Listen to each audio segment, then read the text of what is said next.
کہ پاکستان کے اندر جو کچھ ہو رہا ہے وہ امریکہ کر رہا ہے. پاکستان میں امریکہ نے عمران خان کو اقتدار سے الگ کرنے کے لیے جنرل باجوہ کو ایک خط لکھا جو ڈونلڈ لون سے کے ذریعے لکھوایا گیا. اسد مجید خان صاحب کو جو اس وقت امریکہ میں پاکستان کے سفیر تھے, ان کے ذریعے یہ جو خط تھا جو وہاں پر لکھوایا گیا تھا جنرل باجوہ کے لیے, وہ بھجوایا گیا شاہ محمود قریشی صاحب کو جو یہاں پر وزیر خارجہ تھے, وزارت خارجہ کو ہیڈ کر رہے تھے. اس خط کے ذریعے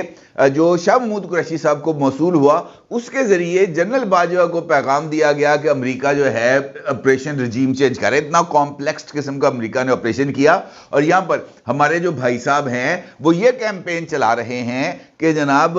جو ہمارے ساتھ امریکہ ہمارے حق میں آواز بلند کرے. اب آپ اندازہ کریں کہ ایک جانب عمران خان صاحب کی طرف سے یہ بات سامنے آ رہی ہے کہ جناب میرا اوورسیز یوتھیوں کے ساتھ کسی طرح کا کوئی تعلق نہیں ہے, وہ انہوں نے اپنی قبر میں جانا ہے, میں نے اپنی قبر میں جانا ہے. اور اسی دوران ایک یہ جو لابسٹ فرم ہائر کی گئی, نہ صرف یہ لابنگ فرم ہائر کی گئی بلکہ چندہ کلیکٹ کرنے کے لیے, پیسے اوورسیز یوتھیوں سے کلیکٹ کرنے کے لیے ایک اور کمپنی کو رجسٹر کرا دیا گیا ہے امریکہ میں, اور یہ کہا گیا ہے کہ جناب آج کے بعد جو فنڈ دینے ہیں اوورسیز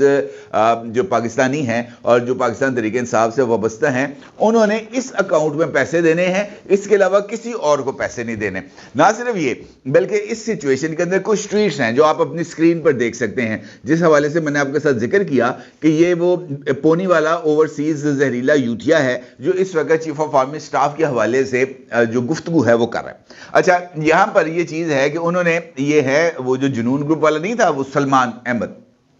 اس نے اپنے آفیشیل ٹویٹر اکاؤنٹ سے کچھ ٹویٹس کی ہیں جس کے اندر انہوں نے کہا ہے کہ جناب پاکستان کے اندر الزام لگایا جنرل عاصم منیر صاحب پر کہ ان کی سربراہی میں جو ادارے ہیں وہ پاکستان کی سیاست کے اندر مداخلت کر رہے ہیں. عمران خان کو اور عمران خان کی جماعت کو کسی طرح کی پولیٹیکل سرگرمی کی اجازت نہیں ہے. اور دوسرا انہوں نے یہ کیا ہے کہ ابھی تھوڑے دن پہلے جب وہ جو ہے عاصم منیر صاحب ابھی دورہ امریکہ پر تھے تو اسی دوران انہوں نے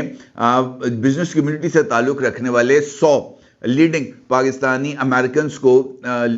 ہوسٹ کیا تھا ایک تقریب میں, اور وہاں پر انہوں نے دعوت دی تھی کہ جناب آپ آئیں ہمارے ساتھ بیٹھ کے یہاں پر گفتگو کریں. اچھا, اس گفتگو کے لیے باضابطہ طور پر دعوت نامے دیے گئے, ایک 100 لوگوں کے لیے ارینجمنٹ کیا گیا کہ وہ 100 لیڈنگ بزنس مین یہاں پر آئیں گے اور آ کر چیف آف آرمی سٹاف کے سامنے اپنا نقطہ نظر رکھیں گے اور اپنے ایشوز کے حوالے سے بات کریں گے کہ پاکستان کے اندر انویسٹمنٹ کرنی ہے تو کیسے کرنی ہے,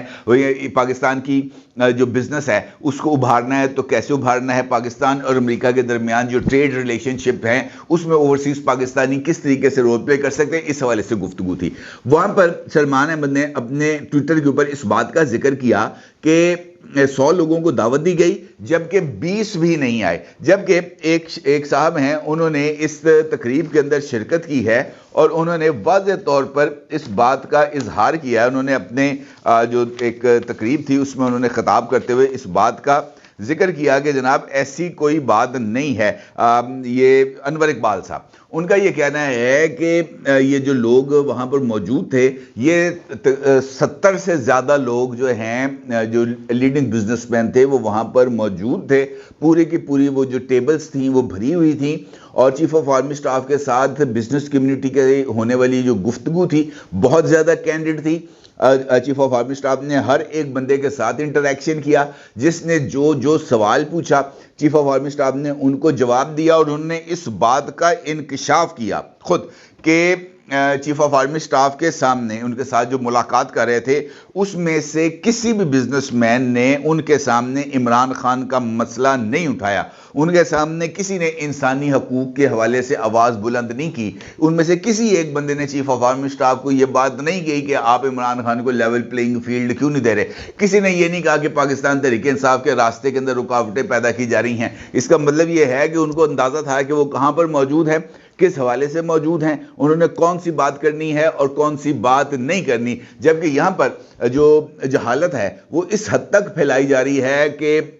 سوشل میڈیا کے اوپر کیمپین چلائی جا رہی, بلکہ ابھی آپ کو یاد ہو علیمہ خان صاحبہ نے یہ اسی ڈونلڈ لو کے حوالے سے عمران خان کے ساتھ ملاقات کے بعد اعلان کیا تھا کہ وہ امریکہ جائیں گے اور ڈونلڈ لو کو قطر میں لے کے آئیں گے, اور عمران خان کے جو دونوں بیٹے ہیں قاسم خان اور سلیمان خان وہ لنڈن کی عدالتوں کے اندر عمران خان خان صاحب کے ساتھ کھینچاتانی کریں گے، لیکن کیا کریں گے؟ اگر آپ کو گھٹیا نسل کا نشہ کرتے ہیں، گھٹیا قسم کا نشہ کرتے ہیں، تو پھر اس کے اثرات بھی اتنے ہی زیادہ برے ہوتے ہیں، وہ بندے کو سنبھالا نہیں جاتا۔ پھر شاہین سے بھائی صاحب ہیں، ایک امریکہ میں مقیم ہے، وہ بھی نہایت بدبودار قسم کے یوتھی ہیں۔ افسوس ہوتا ہے کہ ایسے لوگوں کا جرنلزم کے ساتھ کسی طرح کا کوئی تعلق رہا ہے، اور یہاں پر وہ جنگ گروپ کے دی نیوز جیسے اخبار کے ایڈیٹر بھی رہے ہیں۔ ٹویٹ کیا جناب انہوں نے، اور اس ٹویٹ کے اندر وہ یہ فرماتے ہیں کہ ہو جاؤ ہوشیار،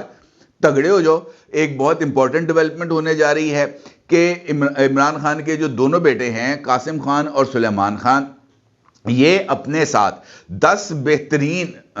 لائرز کو لے کر پاکستان آ رہے ہیں۔ نہ صرف وہ چوٹی کے انٹرنیشنل وکیل 10 ان کے ساتھ ہوں گے، بلکہ ان کے ساتھ جو ہیومن رائٹس آرگنائزیشن ہیں، این جی اوز ہیں، اس سے وابستہ تقریباً 50 افراد کا ڈیلیگیشن ہے۔ یہ بھی آ رہا ہے یہاں پر پاکستان، اور یہاں پر آ کر وہ ہر ایک عدالت میں وہ والے جو لائرز ہیں وہ عمران خان کا مقدمہ لڑیں گے، اور عمران خان کو مکھن میں سے بال کی طرح ان تمام مقدمات سے کھینچ کر باہر نکال کے لے جائیں گے۔ اور یہاں پر جو لوگ عمران خان کو جیل میں رکھنا چاہتے ہیں وہ صرف ہاتھ ملتے رہ جائیں گے۔ اس کا مطلب یہ ہے کہ شاہین سے بھائی صاحب یہ کہہ رہے ہیں کہ پاکستان کے اندر اس وقت جو لائرز جو ہیں عمران خان کو کیس لڑ رہے ہیں، وہ سارے کے سارے نکمے ہیں، وہ سارے کے سارے جاہل ہیں، انہیں آئین اور قانون کا کسی حوالے سے علم نہیں ہے۔ وہ خام خواہ عمران خان کے پیچھے جوتیاں چٹکھا رہے ہیں، ان کی بات کسی نے نہیں سنی۔ عمران خان کے بیٹے آئیں گے، 10 وکیل ساتھ لے کے آئیں گے، وہ وکیل یہاں پر آ کر عمران خان کا مقدمہ لڑیں گے، اور عمران خان کو لے کر جہاز میں بیٹھیں گے اور نکل جائیں گے۔ یہودی ایجنڈا مکمل طور پر کمپلیٹ ہو جائے گا۔ اب بتائیں بندہ اس پر ماتم ہی کر سکتا ہے کہ یار یہ لوگ ہیں جو لیڈ کرتے رہے ہیں پاکستان کو مختلف۔ میں نے یہ شاہین سے بھائی جو ہے وہ جرنلزم، اگر یہاں پہ دی نیوز اخبار کا گروپ ایڈیٹر تھا تو اس کا مطلب یہ ہے کہ وہ ایک لیڈنگ نیوز پیپر کو لیڈ کر رہا تھا۔ سوچ کا عالم یہ ہے کہ اس کو اس بات کا اندازہ ہی نہیں ہے کہ لوگ وہاں پر آئیں گے اگر انہی عدالتوں میں پاکستان کے قوانین کے تحت انہوں نے مقدمہ لڑنا کے نال جج بھی لے کے آنے نے۔ 10 وکیل لے کے آئیں گے، 10 جج لے کے آئیں گے، 10 جج جو ہیں ان کو بٹھائیں گے، وکیل ان کے سامنے جرا کریں گے، وہ جج آرڈر کر دے گا کہ عمران خان کو نکال کے جہاز میں سوار کرا دو، ہم نے اس کو لے کے گولڈ سمتھ فیملی کے پاس لے کے جانا ہے۔ اور یہاں پر جناب گولڈ سمتھ فیملی کے لیے فوری طور پر احکامات کی تعمیل ہوگی۔ یہ کہا جائے گا کہ جناب یہ جو یہودی ایجنڈا ہے ہم اس کی تکمیل کے لیے ہر ایک سہولت فراہم کریں گے، لہٰذا آپ آئیں اور آ کر عمران خان کو لے کے چلے جائیں۔ یار کو مت بندے کی جب کہتا ہے نا کہ جب مت مری جاتی ہے پھر اسی طرح کی چیزیں سامنے آتی ہیں۔ یہ مت ہی وجہ ہے، اس کے علاوہ اور آپ کوئی سچویشن اس کو نہیں کہہ سکتے۔ حالانکہ اصولی طور پر اگر آپ دیکھیں تو بہت ساری چیزوں کے اوپر وزن ہو سکتا ہے۔ مثال کے طور پر اس بات میں وزن تھا کہ جناب یہ جو جوڈیشری ہے اس سے آروز لینے چاہیے تھے، بیوروکریسی سے آروز نہیں لینے چاہیے تھے، ڈپٹی کمشنرز کو ڈی آروز نہیں لگانا چاہیے تھا، اے آروز نہیں لگانا چاہیے تھا۔ بات لاجیکل بھی تھی اور یہ امپارشل الیکشنز کے اوپر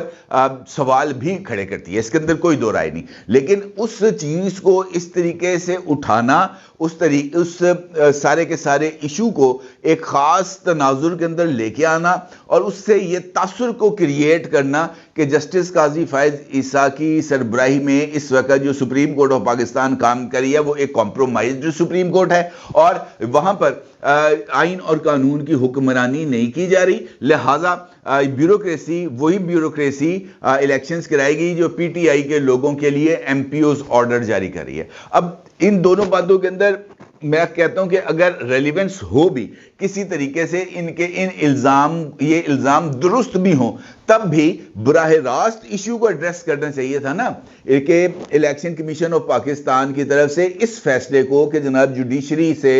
آروز نہیں لیے جا رہے اور لاہور ہائی کورٹ کا خط جو اس وقت سوشل میڈیا پر ہے ان دونوں کو ساتھ ملاتے سپریم کورٹ آف پاکستان چلے جاتے کہ جناب آرڈر کریں لاہور ہائی کورٹ کے چیف جسٹس کو کہ وہ ریٹرننگ آفیسرز دے۔ اگر اس موقع پر جناب چیف جسٹس یہ کہتے کہ یہ جو آروز ہیں جو بیوروکریسی سے ہیں یہی لیے جائیں گے تو پھر آپ کے اعتراض میں وزن بنتا تھا، لیکن نہیں، ہر ایک چیز کو